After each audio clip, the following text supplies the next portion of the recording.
Pois é, Jornal ACN desta sexta-feira, hoje dia 25 de outubro de 2024, e nós desejamos para você que você tenha um excelente final de semana, um excelente início de final de semana, e desejamos também que você receba toda a paz e alegria do mundo. Obrigado a você que está nos acompanhando pelas nossas redes sociais, em nossos perfis lá no Facebook. Lá no Facebook também tem a página do Cubo Notícias para você curtir, seguir e nos acompanhar e receber todas as informações, os plantões do Jornal ACN, né, os plantões aqui do Cubo Notícias, também as edições do Jornal ACN, aí direto na sua linha do tempo. Você recebe direto a notificação aí quando a gente traz novidade, traz notícia, traz divulgação. Também pelo nosso Instagram do Cubo Notícias, pela Rede X, o antigo Twitter, temos também o nosso canal do YouTube e o principal, que é o nosso site, para você estar sempre acessando e conferindo principalmente as notícias de Porangaba e de todo o interior paulista. Vamos começando o nosso Jornal ACN, destacando a previsão do tempo para os próximos dias aqui na cidade de Porangaba e também municípios vizinhos.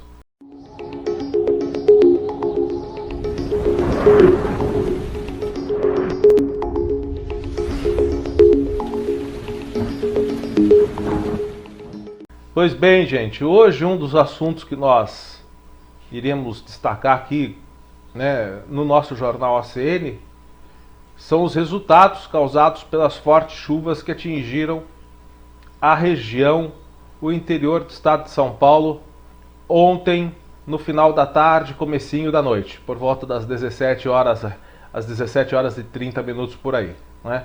Tivemos muitos estragos no interior de São Paulo, e infelizmente também tivemos vítimas fatais em decorrência da ventania, que em algumas regiões chegou a ultrapassar mais de 100 km por hora. Nós tivemos muita chuva nos últimos dias, quer dizer, não muita assim, mas tivemos pancadas aí consideráveis, tivemos um volume que realmente era esperado pro decorrer do mês, só que ele acabou se acumulando em um espaço mais curto de tempo, né? O que era para chover em 15 dias, choveu em praticamente 4, 5 dias em muitas localidades. E a gente vai conferir agora aí na tela como deve ficar a previsão para os próximos dias aqui na cidade de Porangaba, serve também para os municípios vizinhos. Olha aí na tela, a gente nota, hoje ainda sexta-feira tem previsão, a gente está gravando aqui nesse começo de tarde de sexta-feira, tem previsão de garoa, de chuva, pro final da tarde, começo da noite, até meio da noite. Porém, no sábado a gente nota, no sábado, domingo e segunda-feira a gente nota na previsão aí, que há expectativa de que não chova, ou se esta chuva vier, será com um volume muito, mas muito pequeno. No sábado, por exemplo, muitas nuvens o dia todo, com aberturas de sol. Não diz aqui se vai chover, tem uma expectativa de 75%, mas a gente vê naqueles pontinhos de água ali que não tem um volume considerável.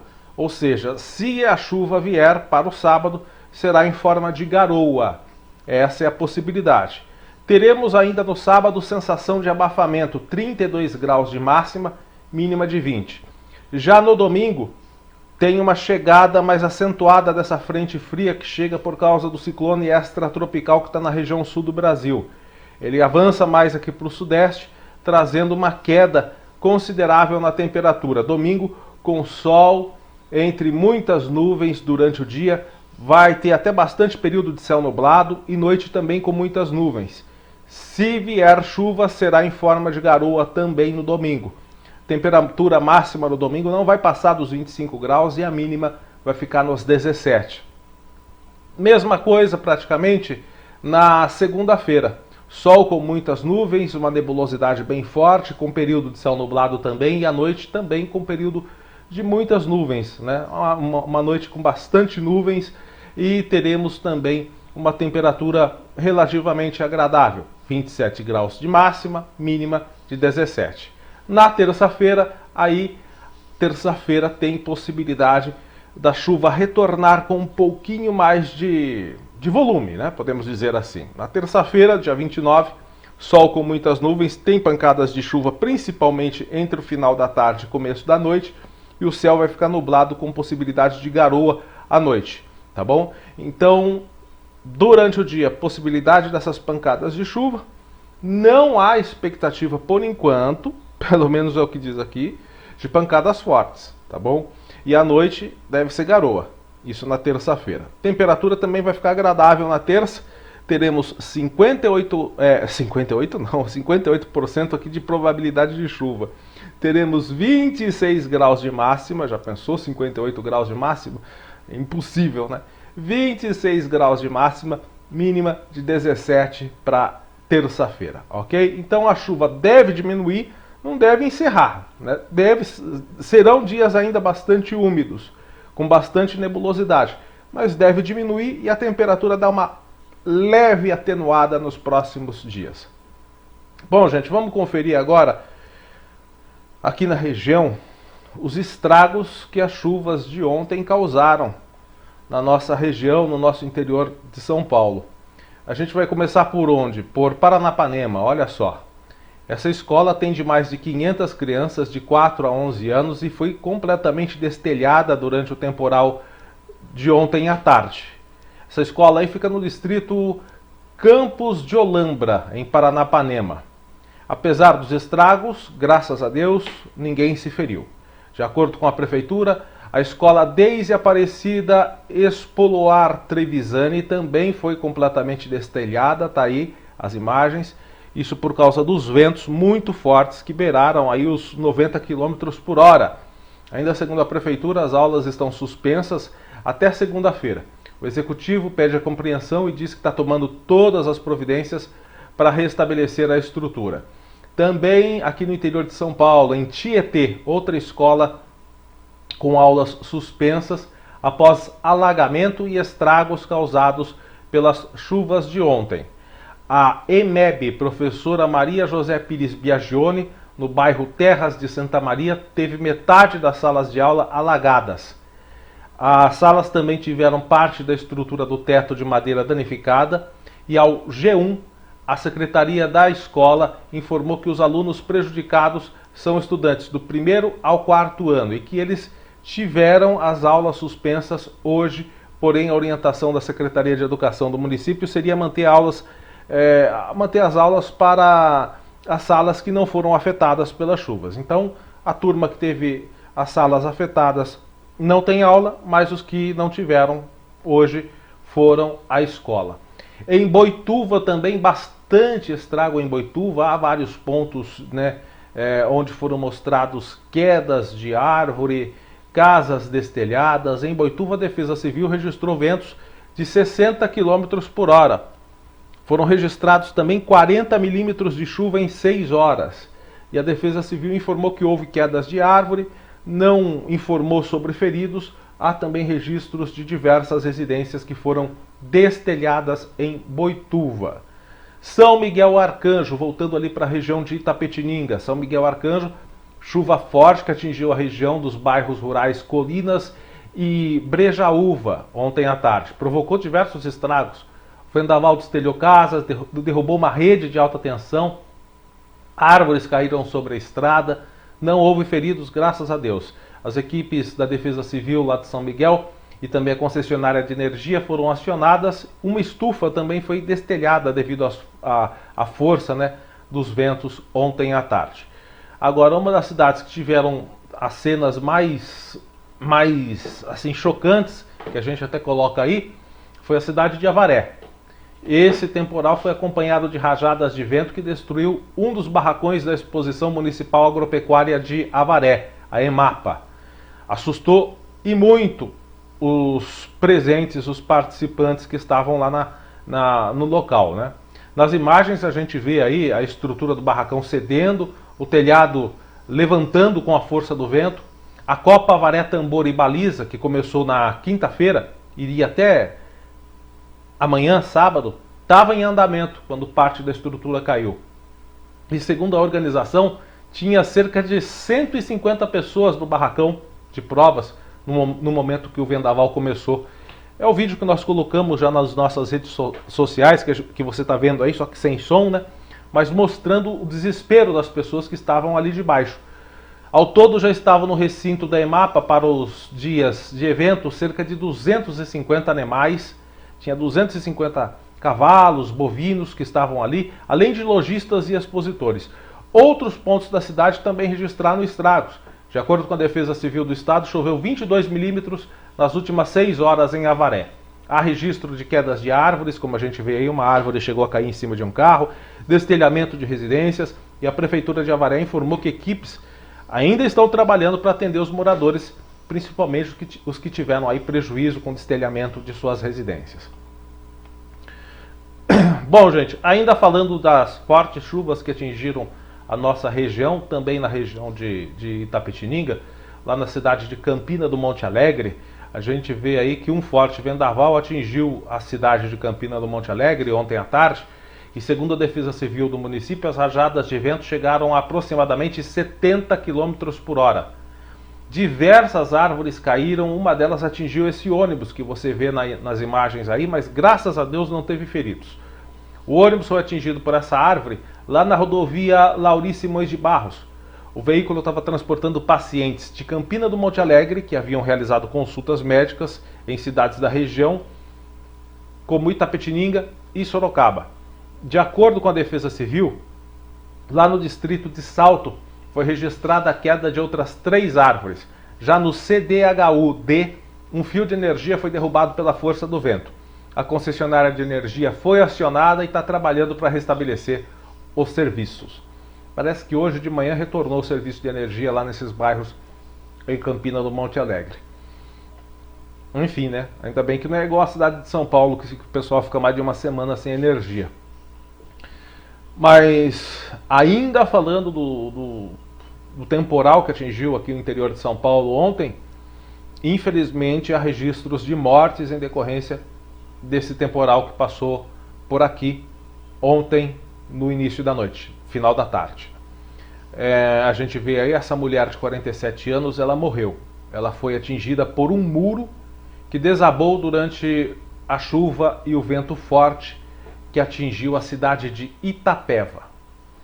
Conforme o SAMU, o Serviço de Atendimento Móvel de Urgência, a ocorrência foi atendida lá no bairro Jardim Nova Itapeva, quando Adriana Vian Flores Almeida foi encontrada no chão com diversas fraturas pelo corpo, além de um corte na cabeça.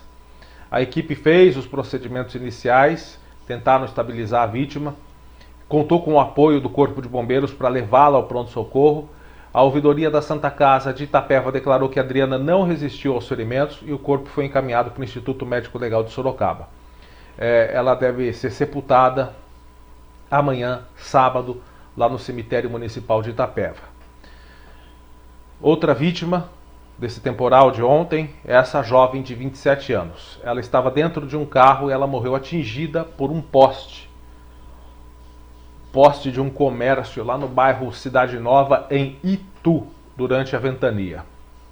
É a Jaqueline Rodrigues Machado, 27 anos, né?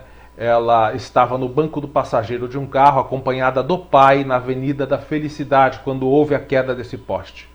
Segundo a prefeitura, a chuva na cidade foi de cerca de 50 milímetros, com rajadas de até 65 km por hora.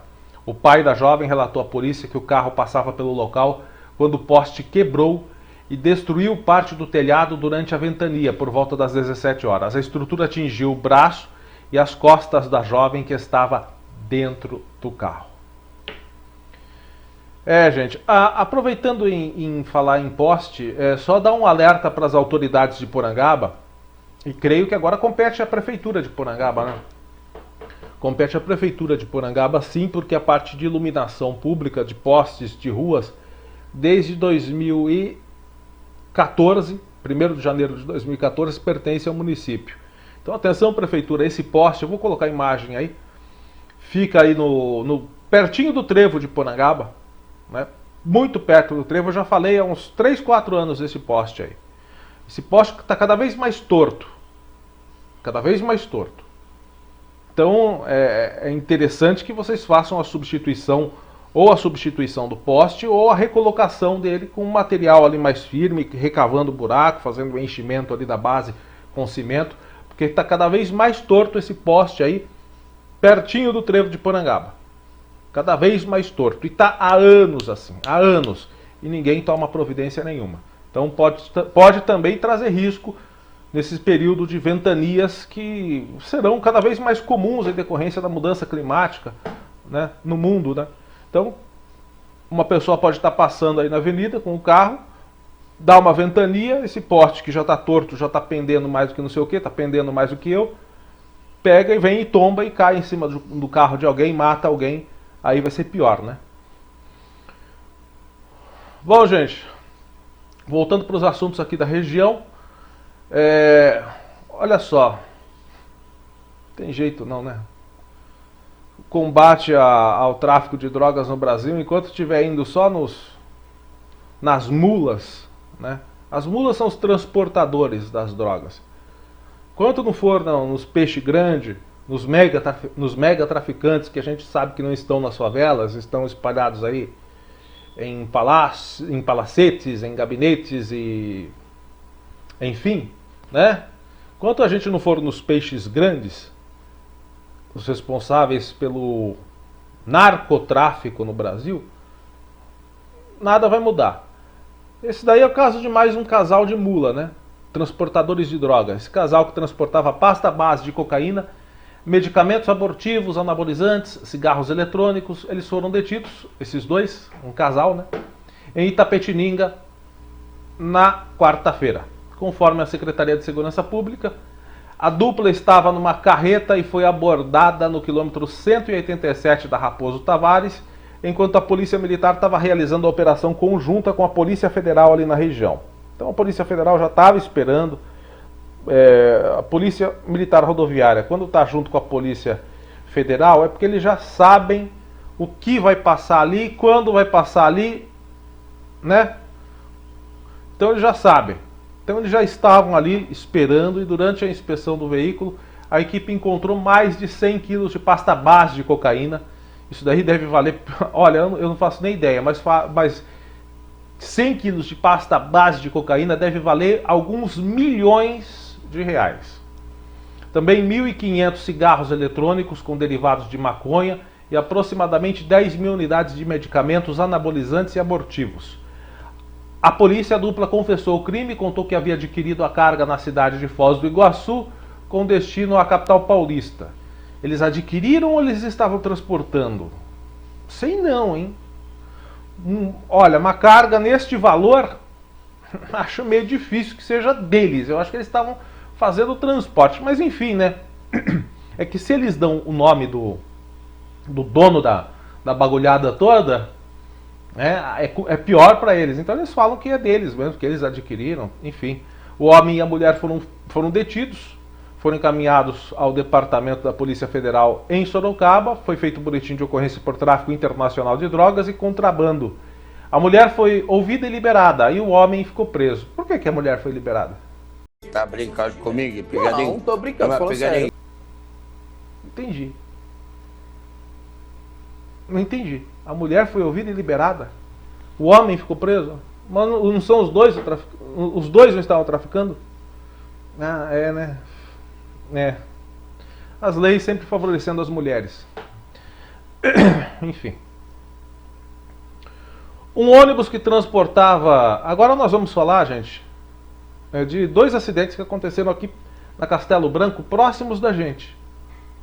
Um foi aqui na cidade de Quadra, né? O outro foi na cidade de Bofete, mas bem perto aqui da gente, no nosso trecho aqui da Castelo Branco. O primeiro acidente aconteceu quarta-feira. Esse ônibus estava transportando o time masculino sub-21 de vôlei do SESI Bauru. Bateu na traseira de uma carreta na rodovia Castelo Branco em Quadra, na madrugada de quarta. A colisão aconteceu no quilômetro 154, bem pertinho ali do posto Quadra, sentido interior, por volta das 3h30 da manhã. Conforme informações da Agência de Transportes do Estado de São Paulo, a Artesp, foram 18 pessoas envolvidas, 17 no ônibus e o caminhoneiro. 6 pessoas que estavam no ônibus tiveram ferimentos leves. Ainda segundo a Artesp, o motorista perdeu o controle e bateu o ônibus na traseira da carreta carregada com grama. A informação é de que o ônibus saiu de Praia Grande, no litoral paulista, com destino a Bauru, aqui no interior de São Paulo. Segundo o SESI Bauru, a equipe disputou partidas pelo Campeonato Paulista em Praia Grande, estava retornando para casa. Os atletas receberam atendimento no local, foram liberados, retornaram para Bauru, e a concessionária que é responsável pela rodovia, por aquele trecho, né, que é a SP Vias, informou que as faixas 1 e 2 e a alça de acesso do quilômetro 154 foram interditadas para o atendimento e liberadas às 5h20 da manhã, sem reflexo de lentidão ali no trecho. Já na madrugada de ontem, outro acidente na Castelo Branco. Esse aconteceu no quilômetro 182,5, em Bofete. Envolveu esse caminhão Volkswagen 17230 e uma carreta Volvo FH 460, carregada com 30 toneladas de ferro. O incidente resultou no bloqueio total da via por algumas horas. De acordo com o relato do motorista do caminhão Volkswagen, ele estava trafegando normalmente no sentido oeste da rodovia, quando, por motivos ainda a serem esclarecidos, perdeu o controle do veículo e não conseguiu frear a tempo, colidindo na traseira da carreta que seguia logo à sua frente. Quando fala assim, estava normal, e de repente eu bati na traseira, quer dizer que dormiu, tá, gente? É isso, tá? Vamos ser sinceros, dormiu ao volante e foi lá e bateu. A não ser que estava vindo muito rápido na pista e o caminhão da frente freou abruptamente. São dois motivos, só pode ser um deles. Depois da batida, o caminhão parou no acostamento, onde o motorista aguardou atendimento da concessionária responsável pela rodovia. O condutor do caminhão sofreu ferimentos leves, enquanto o motorista da carreta ficou ileso. O acidente resultou na interdição de todas as faixas ali e também do acostamento. O tráfego foi desviado pelo recuo do canteiro central.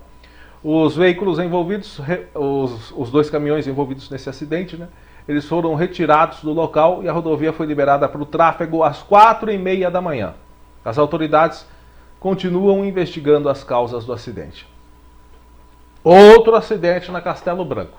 Só que esse sentido capital, um pouco mais distante da gente, né?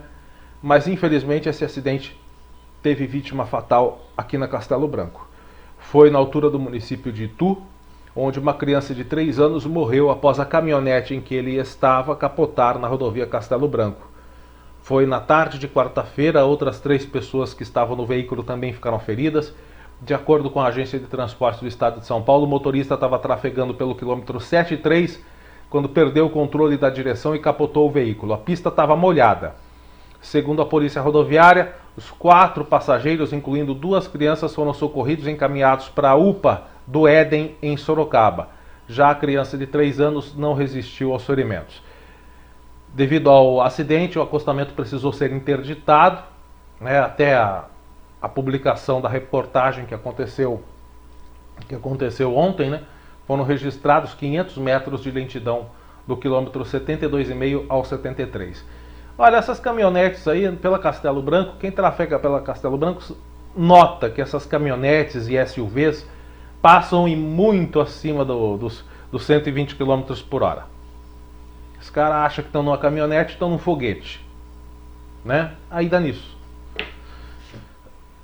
Bom, gente, vamos continuar o nosso noticiário do jornal ACN com essa notícia que beira o absurdo.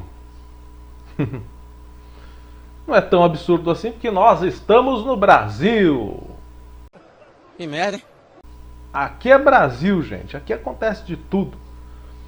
Imagine só, você vai no supermercado de um shopping, vai fazer uma compra, vai lá, monta na sua moto, para ali próximo ao shopping. Quando você volta, aí você fala, furtaram a moto. Não. Quando você volta, a moto está lá, mas a roda da moto não está. Isso aconteceu em Botucatu. Ei, gente, olha só que beleza. É aquele negócio, né? Furto não é crime grave, né? Furto é furto, assim, né? Prendeu, tal, fica 4 semanas, 5, 6 semanas preso. Às vezes nem vai preso, já libera na audiência de custódia. Furto é coisa simples, normal. Você trabalha a vida toda para conseguir alguma coisa e vem um vagabundo e furta. Daí, na hora de ser preso, nem isso ele vai. Então, o que aconteceu? A roda dessa moto foi furtada lá na região da Vila Real, ao lado do Shopping Parque Botucatu. A dona da motocicleta disse que foi com a filha até o supermercado do shopping comprar leite. Ela voltou após 20 minutos, mas, para sua surpresa, a roda traseira da moto tinha sido levada. Ela conta que acionou a PM, que saiu em patrulhamento atrás do ladrão, que não foi localizado. Coloquei em um grupo de WhatsApp para tentar encontrar, mas até agora nada. Uso a moto para trabalhar, faço faxina. O prejuízo vai ficar em uns R$700, conta a dona da moto. Algumas pessoas param seus veículos do lado de fora do shopping para não pagar estacionamento, mas existem poucas vagas ali do lado de fora. O entorno do shopping é bem iluminado, mas também existe uma área de mata do outro lado da rua. A reportagem apurou junto aos atendimentos do shopping que existe tolerância de 15 minutos para quem entra no estacionamento com o ticket de portaria. Mas é aquele negócio. E o shopping até emitiu uma nota, mas em suma a gente nem vai ler toda a nota aqui. O shopping diz que não tem responsabilidade nenhuma porque o acontecimento ocorreu do lado externo, fora de suas dependências, então o shopping não se responsabiliza e nem tem mesmo como se responsabilizar. Bom, gente, vamos com as nossas notícias aqui de Porangaba.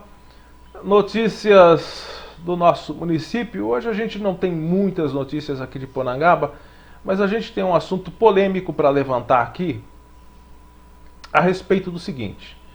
Na última semana nós fomos procurados, no começo dessa semana agora, nós fomos procurados pelo...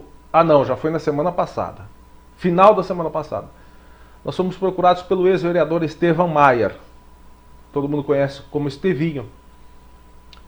E ele apresentou uma dúvida a respeito de um projeto de lei ao qual ele teve acesso e que muitas pessoas desconheciam. Até porque é um projeto de lei que foi votado e aprovado há 20 anos. Há 20 anos. Então, muita gente não lembra. Não lembrava, pelo menos. E esse é um projeto de lei um tanto quanto polêmico, que a gente vai colocar aí na tela para você ver, né? E a gente vai acompanhar junto, porque levanta uma série de dúvidas, que você deve estar lendo aqui embaixo, né? DR ou município? O que a gente está indagando aqui? Porque esse projeto de lei levanta questionamento se o trecho do quilômetro 5 da rodovia Francisco de Almeida, indo de Porangaba até Castelo Branco, se do quilômetro 5 até o trevo pertence ao DR, é de responsabilidade do DR ou de responsabilidade do município. Aí você pega e fala assim, pera lá, é DR, a vida toda foi DR. Mas acontece que tem esse projeto de lei que eu acho que muita gente esqueceu, e o qual o vereador Estevão Maia, o ex-vereador Estevão Maia, né, levantou e ressuscitou uma série de dúvidas. Então vamos dar uma olhadinha nesse projeto de lei. Vamos conferir juntos aqui. Tá aí na tela para você, é o projeto de lei 07/2004. Tem 20 anos esse projeto de lei. O que diz esse projeto de lei? Autoriza o Poder Executivo Municipal a receber a transmissão de posse por cessão gratuita do Departamento de Estrada de Rodagem do Estado de São Paulo, DR, o imóvel que especifica. Aí diz aqui o projeto de lei. João Francisco São Pedro, prefeito à época, né? No uso de suas atribuições legais, faz saber que a Câmara Municipal aprovou em sessão ordinária, realizada no dia 20 de abril de 2004, e ele promulga a presente lei. Artigo 1º. Fica o Poder Executivo Municipal autorizado a receber a transferência de posse por cessão gratuita do Departamento de Estrada de Rodagem do Estado de São Paulo, DR, o direito de posse do imóvel compreendido por faixa de terra, benfeitorias integrantes do trecho da rodovia SP-162, está vendo que está falando da faixa de terra ali ao lado da Francisco de Almeida. Entre as estacas 0, que fica no quilômetro 5, mais 0,00 metro, até a estaca 34, mais 15,45 do quilômetro 5 mais 695,45. Ou seja, são 645 metros, que dá exatamente ali do quilômetro 5 até o trevo de Porangaba, com uma área total de 34.592,62 metros quadrados. Aí aqui embaixo, gente, eu não vou ler tudo porque, né, mas você está vendo aí na tela que trata-se do seguinte: é a metragem, é por onde passa essa metragem. O perímetro tem início na estaca 0, fica no ponto A, lá no quilômetro 5, e vai até a estaca 34 mais 15,45, que fica no quilômetro 5,695. Então são duas estacas, a primeira iniciada no quilômetro 5, a outra até o trevo praticamente aqui de Porangaba. Então aqui está dizendo, né, está descrevendo quais são as estacas que pertencem. Então, em resumo, são as duas margens passando ali. A gente tem o nome dos proprietários que têm as suas propriedades, ou que tinham, né, porque deve ter mudado, alguns devem ter vendido, outros nem devem mais estar vivos, porque foi em 2004. Então a gente tem ali passando desde ali perto da oficina do Estevinho, né, do próprio vereador Estevão Maia, até quer ver, ó, a rua Nisael de Campos e Silva, até aqui em cima, depois a praça. E tem a Praça Domingos Manuel de Miranda aqui também, já entrando nessa metragem que a gente nota aí. Então, aí está a especificação. E continua aqui na segunda página, né, vem ali até a sucessores da Simão Luiz Machado, deflete à direita, segue numa extensão de 50 metros, cruza a faixa de domínio do DR até o ponto A da mesma, enfim, encerrando em uma área de 34.592,62 metros quadrados. Então tá aí, é uma seção, né, que é uma seção de terreno que o DR fez à prefeitura. Só que tem um artigo aqui, o artigo 2, que diz o seguinte: é esse que vai gerar a polêmica toda. O município donatário não poderá alterar a destinação da faixa de domínio sob pena de esta reverter ao patrimônio do doador, no caso DR, com as benfeitorias nelas introduzidas, independentemente de indenização. Artigo 3º, as despesas decorrentes da aplicação da presente lei correrão por conta de dotações orçamentárias, orçamento vigente. Essa lei entra em vigor na data de sua publicação, que foi dia 27 de abril de 2004, ou seja, mais de 20 anos.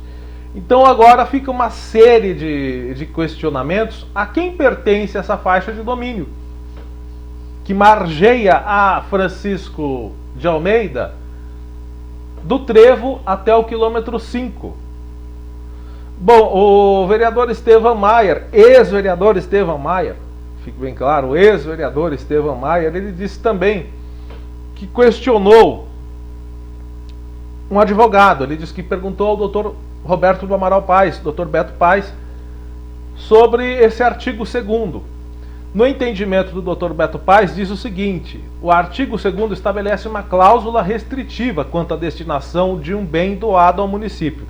Nesse caso, o município donatário que recebe a doação de uma faixa de domínio não pode alterar a sua destinação. Em outras palavras, a finalidade designada para o uso do bem deve ser respeitada. Se o município alterar o uso ou destinação, a consequência prevista no artigo é a reversão do bem ao doador, ou seja, volta para o DR, né? Junto com as benfeitorias feitas na área de domínio. Essas benfeitorias podem incluir melhorias físicas, edificações ou qualquer tipo de construção introduzida pelo município. Por fim, o artigo impõe que essa reversão ocorra sem qualquer indenização, o que significa que o município não será compensado por qualquer valor investido nas benfeitorias. Qual é o problema jurídico? Tem algum problema jurídico? O município pode alterar a destinação do bem doado sem sofrer penalidades? Esse é um questionamento. E tem outros pontos controvertidos, segundo o advogado. A alteração da destinação. Em que situações específicas seria necessária a alteração da destinação? A definição precisa de destinação, pode ser um ponto de debate, dependendo das circunstâncias do uso do bem. Reversão automática com benfeitorias, a imposição da reversão do bem com as benfeitorias pode ser vista como uma questão controversa, uma vez que o município pode ter investido recursos consideráveis. Além disso, pode ser questionado se todas as benfeitorias, independente da sua natureza, devem ser revertidas ao doador. A ausência de indenização, a previsão de qualquer, ou a previsão de que a reversão ocorre sem indenização, levanta questões sobre equilíbrio entre interesse público e interesse privado. Direito aplicável, segundo ele, as normas sobre doações de bens. O regime jurídico das doações para entes públicos segue a legislação que regula a alienação de bens públicos, sendo aplicáveis normas do Código Civil e da Lei de Licitações e Contratos Administrativos. No caso, a Lei 8.866 de 1993, como regra municipal específica. Cláusula de reversão. Nos contratos de doação, a inclusão da cláusula de reversão é comum, sendo válida desde que previamente acordada entre as partes, é o que parece que foi feito na época. Enfim, argumentos de provas. Artigo protege o interesse do doador ao garantir que o bem doado seja utilizado conforme destinação inicial. Argumento para o DR. Por outro lado, né, do ponto de vista do município, o artigo impõe uma penalidade significativa, já que qualquer alteração da destinação pode resultar na perda do bem e das benfeitorias. Que mais eu achei também importante aqui?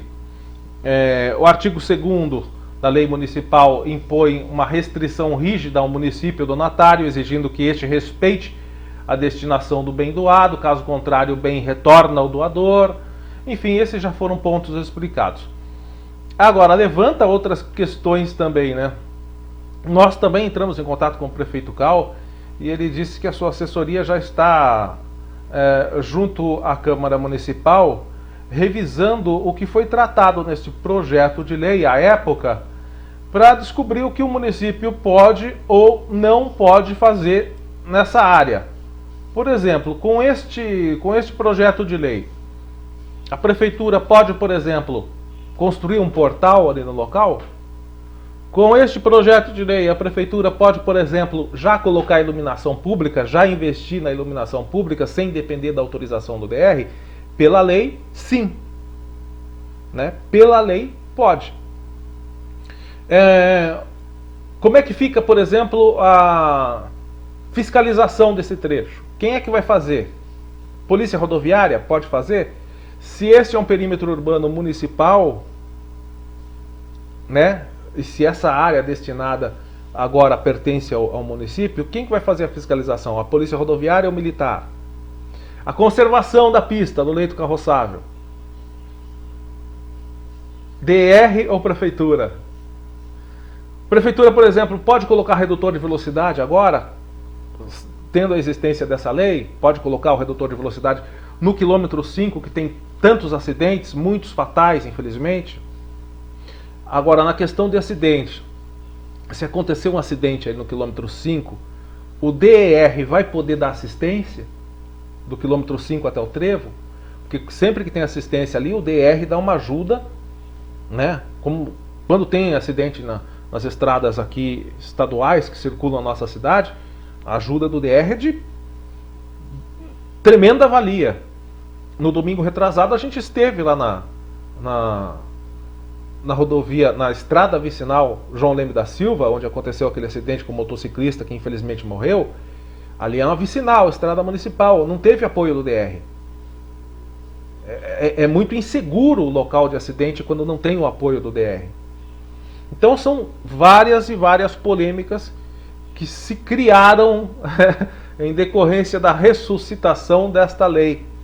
O que a prefeitura pode fazer, o que ainda compete ao DR, o que a prefeitura não pode, o que o DR também não vai poder, a partir da existência desse projeto de lei. Então é interessante que as autoridades, as atuais autoridades, né, do nosso município, procurem os idealizadores desse projeto de lei e o pessoal que estava tanto no DR quanto na prefeitura no ano de 2004, também o pessoal da Câmara, para saber o que foi acordado nesse projeto de lei e quais serão as atribuições tanto do DR quanto da prefeitura a partir da existência desse projeto de lei. Então, até agora a gente não pode dizer aqui, a gente precisa, né, do parecer da prefeitura e de toda a investigação desse projeto de lei, para dizer aqui, olha, a prefeitura pode construir tal coisa aí para a gente poder cobrar, ou da prefeitura ou do DR, qualquer coisa nesse trecho que vai do quilômetro 5 até o trevo aqui de Porangaba. Mas, pelo projeto de lei, por exemplo, iluminação pública, eu acho que a prefeitura já pode colocar as margens da via ali, sem precisar da autorização do DR. Portal, agora já o portal já não sei. Ah, mas pode voltar com o portal? Aí já não sei, porque envolve questões de trânsito, ele passa por cima do leito carroçável da pista, e o leito carroçável da pista, nesse trecho, continua de responsabilidade do DR ou também entra para a prefeitura? Pelo que eu entendi, não. Pelo que eu entendi, o leito carroçável não entra, é só a faixa de terra. Pelo que eu entendi, pelo que está no projeto de lei. Vamos aguardar e assim que a gente tiver resposta, a gente traz para você aqui. Mas é um projeto de lei que inclusive o ex-vereador Estevinho publicou nas redes sociais e levantou uma série de dúvidas na cabeça dos moradores. Acreditem, viu? Até as autoridades estão com dúvidas porque precisam checar o que foi acordado à época da elaboração desse projeto de lei. Vamos com o espaço do internauta aqui. Nós recebemos a pedido da moradora Maria Emília Monte, um pedido para... Ela está fazendo, na realidade, aqui um pedido ao prefeito reeleito Cal. Na mensagem ela diz o seguinte, ela pediu para que a gente publicasse esse pedido ao prefeito João Carlos Alves Barros. Bom dia, senhor prefeito Cal. Gostaria de saber quais suas providências para agilizar a regularização dos condomínios pertencentes ao município de Porangaba. Eu e mais 35 proprietários de terrenos e casas do condomínio das Garças, aqui no bairro dos Lopes, estamos há mais de 20 anos à espera de solução, que ora é da prefeitura, ora é dos vendedores, né, dos responsáveis pelos terrenos. Como autoridade maior do município, todos esperamos do senhor atitudes definitivas no sentido de regularizar esse loteamento. Até porque isso irá aumentar a receita da prefeitura, já que quando regularizado, passaremos a pagar IPTU e taxas municipais.